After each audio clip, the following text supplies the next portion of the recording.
This sure was a very exciting week for me. I always look forward to spring forward when we move our clocks up 1 hour. Now I'm excited to say that the clock in my car has the right time again. By now many of you have already heard the rumors, and frankly it is no rumor, it's true. I'm a sexagenarian. I'll tell you the truth, it's not nearly as exciting as it sounds, I'll tell you that. I've been waiting 60 years to use that line. The rest of you can look it up. It was great though. My kids came over to celebrate, and it's always nice to see them. But as I was blowing out the candles, I could have sworn I overheard my wife mutter to herself, "It won't be long now, kids." Well, I might be 60, but my body doesn't feel that old. My back is 60 years old, but it's just as strong as ever. My knees, my elbows, my joints, they're all 60 years old, but they still feel just as flexible as they were in my 20s. And my mind is 60 years old, but it's still just as sharp as ever. Take care of yourself, eat right, and age means nothing. And in case you're wondering, when it comes to making love, well, I might be 60 years old, but did I mention my mind is still just as sharp as it was in my 20s? People react to aging differently. For example, I went to take my car in for service, and I've known the guy there for over 20 years. He's the same age as me, and our birthdays are only a few days apart. I look at him and he looks so different. I said to him, "I almost didn't recognize you. You got gauges in your ears now, a tattoo, and hair plugs."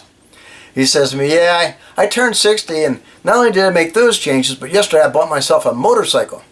I guess I'm just going through a midlife crisis," he says. I looked at him and I said, "A midlife crisis at 60?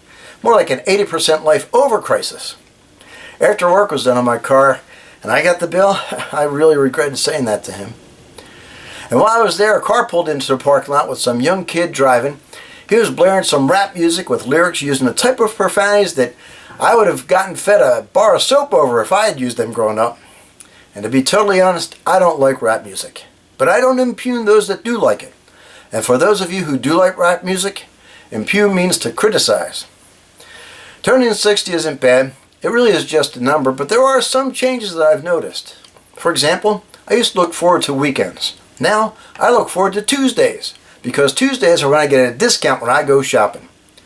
The other thing I noticed is what I like to watch on TV's changed. I used to like to watch my favorite sitcom or detective show. Now if the TV's on, it's because I'm looking forward to catching one of those great ads for prepaid funeral homes, walk-in tubs, or Senior Advantage. I did hear they are going to make a remake on TV of Charlie's Angels using what's left of the original cast.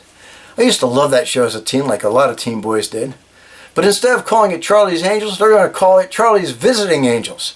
The first episode, the Angels stage an intervention at the White House with Joe Biden. Well, to those of you who wished me a happy birthday, thanks. And to those of you who didn't wish me a happy birthday, well, thank you even more. Have a great day, folks, and stay young.